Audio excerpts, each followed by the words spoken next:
అధ్యక్ష హౌస్ ఆర్డర్లో పెట్టమని అధ్యక్ష. ప్లీజ్ కూర్చోండి. ప్లీజ్ అధ్యక్ష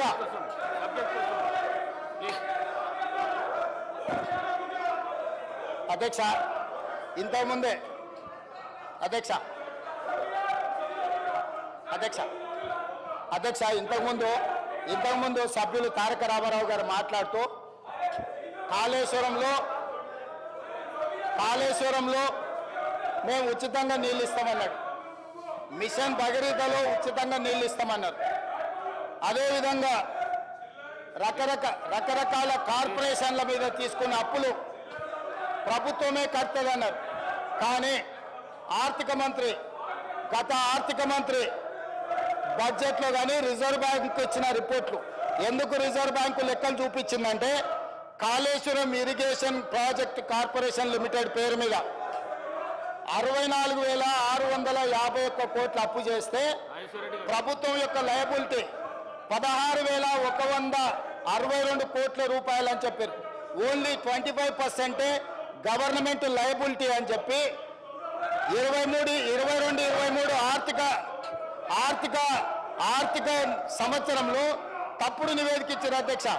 అదేవిధంగా Telangana Drinking Water Supply Corporation లిమిటెడ్లో 22,427 కోట్ల అప్పు చేస్తే 11,213 కోట్లు అని చూపించారు అధ్యక్ష.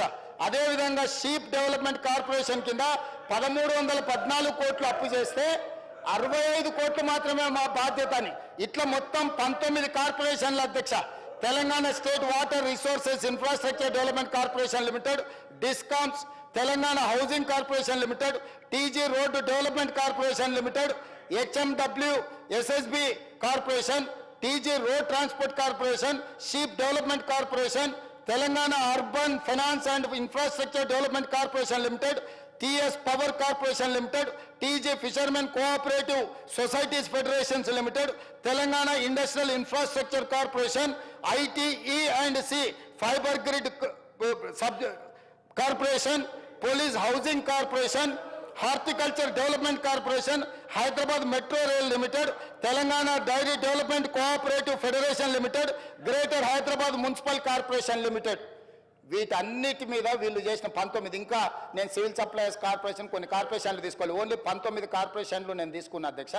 ఈ 19 కార్పొరేషన్లలో వీళ్ళ సమయంలో వీళ్ళు చేసినప్పు 1,29,283 కోట్ల 60 లక్షల అధ్యక్ష. వీళ్ళు ఏం చెప్పారు? ఇవన్నీ వాళ్ళే కట్టుకుంటారు, మాకేం బాధ్యత లేదు. ఇందులో ఒక దాంట్లో 5%, ఇంకో దాంట్లో 25%, ఇంకొక దాంట్లో 50% మాత్రమే ప్రభుత్వం బాధ్యత.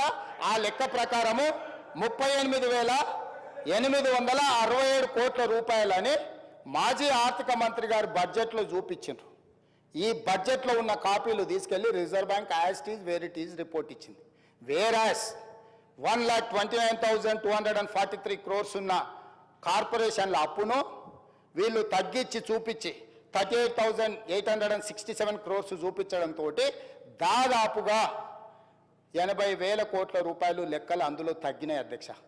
ఇప్పుడు నేను సూటిగా అడిగేది, ఇంతకుముందే సభ్యులు తారక రామారావు గారు మాట్లాడుతూ ఒక మాట అన్నారు, కాళేశ్వరం కార్పొరేషన్ కింద రైతులకు ఫ్రీగా నీళ్ళు ఇస్తామని, వాటర్ గ్రిడ్లో 100% ఫ్రీగా నీళ్ళు ఇస్తామని.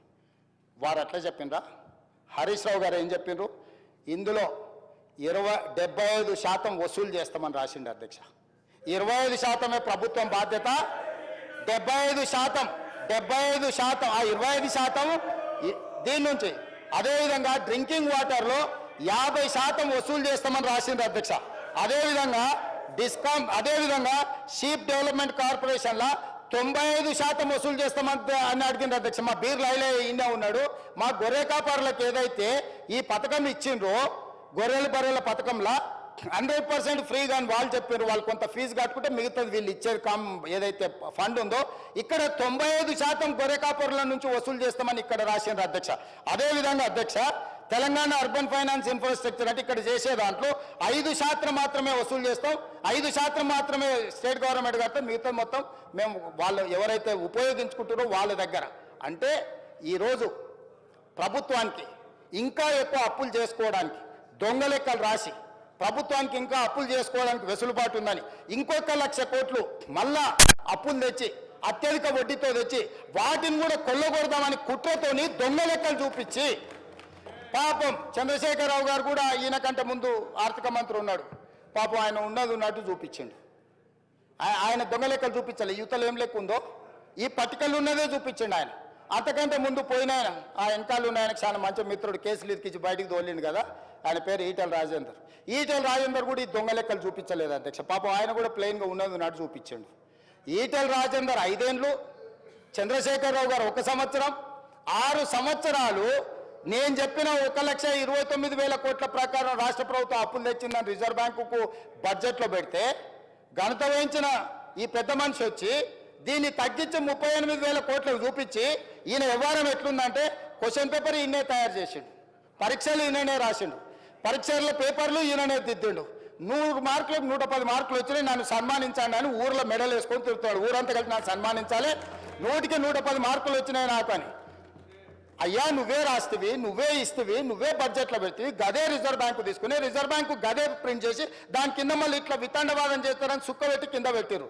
నా సోర్సు తెలంగాణ స్టేట్ బడ్జెటే సోర్సు అని చెప్పి నువ్వు ఇచ్చిన సోర్సు, నువ్వు ఇచ్చిన దొంగ లెక్కలు, నువ్వు ఇచ్చిన తప్పు లెక్కలు రిజర్వ్ బ్యాంకు తీసుకొని లెక్కలు రాస్తే మళ్ళీ అది తీసుకొచ్చి సభలో పెట్టే చూసావా రిజర్వ్ బ్యాంకు నాకు సర్టిఫికెట్ ఇచ్చింది, నాకు మెడల్ ఇచ్చింది, నన్ను మీరు సన్మానిస్తారా లేదా? ఇప్పుడు ఈ సభలో నాకు నిలువెత్తు సన్మానం చేసి అదేదో నిలువు మన సమ్మక్క సార్ లెక్క లేదు చేస్తారు కదక్క. ఆయనకు నిలువెత్తు బంగారంతో సన్మానం చేయమని వచ్చాడు, నిలబడ్డాడు అధ్యక్ష. హైట్ కూడా తక్కువ లేడు, ఒకవేళ అట్లా చేద్దామన్నా. అంటే నేను అడిగేది ఏంటి అధ్యక్ష అంటే మీరు ఇచ్చిన తప్పు లెక్కలు మీరు ఎంతకాలము తప్పుదో పట్టిస్తారు, ఇంకెంతకాలం ప్రజల్ని మోసం చేస్తారు, అబద్ధాల లెక్కలతో ఎంతకాలం ఈ ప్రజల్ని మభ్యపెడతారు? నిజాలు ఇప్పటికైనా గ్రహించండి. నా రిక్వెస్ట్ ఒక్కటే, ఏం మించిపోలే, 10 ఏళ్ళు మీరు ప్రభుత్వాన్ని నడిపినారు, ప్రజలు మాకు అవకాశం ఇచ్చారు, మమ్మల్ని ఊపిరి తీసుకొని అప్పులేడునే తప్పులేడునే మమ్మల్ని చూడనియండి, సర్దుకొనియండి. మమ్మల్ని అసలు కూడ తీసుకోకముందే, చేతులు కాళ్ళు దగ్గరికి తీసుకోకముందే ఎట్లనే చేసి రెక్కలు ఇరిసేయాలి, వీళ్ళని ఎట్లనే చేసి వీళ్ళని బద్నాం చేయాలి, వీళ్ళని ఎట్లా చేసి పని చేయనియొద్దు. అధ్యక్ష వాళ్ళు ప్రభుత్వాన్ని 10 ఏళ్ళు నడిపారు అధ్యక్ష. నేను సూటిగా అడగదలుచుకున్నా, నేను అంటే ఆవేదనతో అడుగుతున్నాను, నేను కోపంతో, వాళ్ళ మీద కోపం అనే పదానికి వాళ్ళకి అర్హత లేదు, నేను కోపపడేటంత.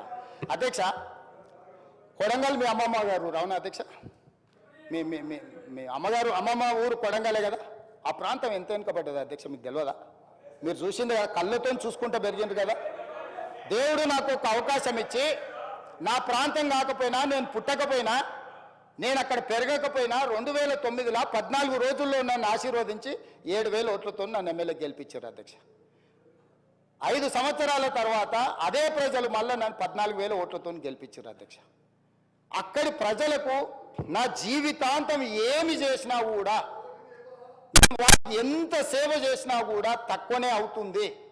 అట్లాంటిది ఈరోజు అక్కడి నుంచి నేను ఎమ్మెల్యే గెలిచి ముఖ్యమంత్రి అయిన, స్వతంత్రం వచ్చినప్పటి నుంచి ఆ కొడంగల్ శాసనసభ నియోజకవర్గాన్ని ఒక్కసారి అచ్యుతారెడ్డి గారు మనం పుట్టినప్పుడు 65, 66 టైంలో కొద్ది పీరియడ్తో మంత్రి చేసింది. స్వతంత్రం వచ్చినప్పటి నుంచి ఈ రోజు వరకు అక్కడ మంత్రి పదవి కానీ ఇంకో పదవి కానీ ఏది రాలే. ఒక పరిస్థితి ఎట్లుందంటే మనం కర్ణాటకనే తెలంగాణ అని తెలియని పరిస్థితి, సగం ప్రజలు కన్నడ మాట్లాడుకుంటారు, సగం తెలుగు మాట్లాడుకుంటారు. ఎందుకంటే అంతకుముందు భాషా ప్రయుక్త రాష్ట్రాల విభజన కాకుండా ఇది అటువైపు ఉండే కాబట్టి సగం ప్రజలు కర్ణాటకనా తెలంగాణ అనుకునే పరిస్థితి. ఇప్పుడు లేక ఆ ప్రజల అదృష్టమో, నాకు దేవుడిచ్చిన అవకాశమో, ఇవాళ నేను అక్కడ ఎమ్మెల్యేనైనా ముఖ్యమంత్రిని అయిన అధ్యక్ష. నేను అక్కడ వేలాది మంది నిరుద్యోగ యువతులు ఉన్నారు, ఎక్కువ చదువుకున్న వాళ్ళు లేరు.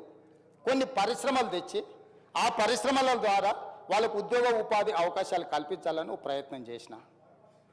10 ఏళ్ళు ప్రభుత్వాన్ని నడిపిన వాళ్ళు ఫార్మాసిటా, ఇండస్ట్రియల్ పార్కా పక్కకొద్దాం, ఎయిర్పోర్ట్కు కూతవేటు దూరంలో అత్యంత విలువైన భూములు 5 కోట్లు 10 కోట్లకు ఎకరం ఉండే భూములు 15,000 ఎకరాలు వీళ్ళు సేకరించి ఫార్మా పెడతామని, ఫార్మా సిటీ పెడతామన్నది వీళ్ళు కాదు అధ్యక్ష.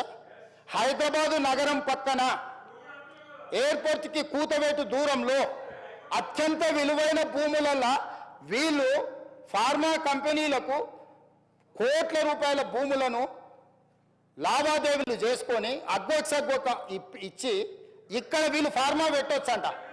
నేను చాలా భూమి విలువ తక్కువ ఉండి నిరుద్యోగ సమస్య శాశ్వతంగా ఉండి వాళ్ళ జీవితాలలో ఇంకా మంచి రోజులు రానే రావా, దేవుడు అనేవాడు ఉన్నాడా లేడా అని దేవుడినే నిందించుకునే అట్లాంటి పరిస్థితిలో తాగునీరు లేదు, సాగునీరు లేదు, పరిశ్రమలు లేవు, విద్యా అవకాశాలు లేవు, ఏవి లేవు నా ప్రాంతానికి. అధ్యక్ష, నేను ఒక మెడికల్ కాలేజ్ తీసుకుంటే తప్పు పడతారు, నేను ఒక ఇంజనీరింగ్ కాలేజ్ తీసుకపోతే తప్పు పడతారు, నేను ఒక పాలిటెక్నిక్ తీసుకుంటే తప్పు పడతారు, నేను ఒక ఐటీఐ తీసుకుంటే తప్పు పడతారు, నేను 2 జూనియర్ కాలేజీలు తీసుకుంటే తప్పు పడతారు, నేను 4 రోడ్లకు నిధులు తీసుకుంటే కొడంగల్కే తీసుకుపోతామని తప్పు పడతారు. నేను ఒక 1300 ఎకరాలల్లా ఎంత అధ్యక్ష, కొడంగల్ శాసనసభ నియోజకవర్గంలో దాదాపుగా 3 లక్షల ఎకరాల భూమి ఉంది అధ్యక్ష. 3 లక్షల ఎకరాలల్లా 4 గ్రామాల పరిధిలో, ఒక్క గ్రామం కూడా కాదు, 4-5 గ్రామాల పరిధిలో ఒక 1300 ఎకరాలు తీసుకొని, ఎందుకంటే బోత్ సైడ్స్ నేషనల్ హైవేస్ ఉన్నాయి, స్ట్రాటజిక్ లొకేషన్, ఈ 1300 ఎకరాల పరిశ్రమలు పెడితే ఓ 25,000 మందికో 50,000 మందికో ఉద్యోగ ఉపాధి అవకాశాలు వస్తే వాళ్ళ ఉద్యోగాలతో పాటు ఆ చుట్టుముట్టు కొంత అభివృద్ధి జరిగితే నా ప్రజలకు మేలు జరుగుతుంది. నన్ను ఇంతగా నేను ఏమైతానో, నేను ఎక్కడి నుంచి వచ్చినో తెలియనప్పుడు, నేను ఎలాంటి వాడినో తెలియనప్పుడు 15 రోజుల్లో గుండెలు పెట్టి చూసుకొని భుజాల మీద మోసుకొని 7,500 ఓట్ల మెజార్టీతో నన్ను ఎమ్మెల్యేను చేస్తే ఇవాళ నా చర్మం వచ్చి వాళ్ళకి చెప్పులు కుట్టించినా కూడా తక్కువనే అధ్యక్ష. అట్లాంటిది నేను విశ్వాసంతో ఆ ప్రాంతాన్ని అభివృద్ధి చేయాలి, అక్కడ ఉండే నిరుద్యోగ యువకులను ఆదుకోవాలి, అక్కడ విద్య ఉద్యోగ ఉపాధి అవకాశాలు పెంచాలని ఒక 1300 ఎకరాల భూసేకరణ చేస్తే కోట్ల రూపాయలు పంపించి మందు దాగిపించి నా మీద దాడి చేపిస్తే నేను బాధపడకపోతుంటా అధ్యక్ష. నాకు ఇది కొత్తగా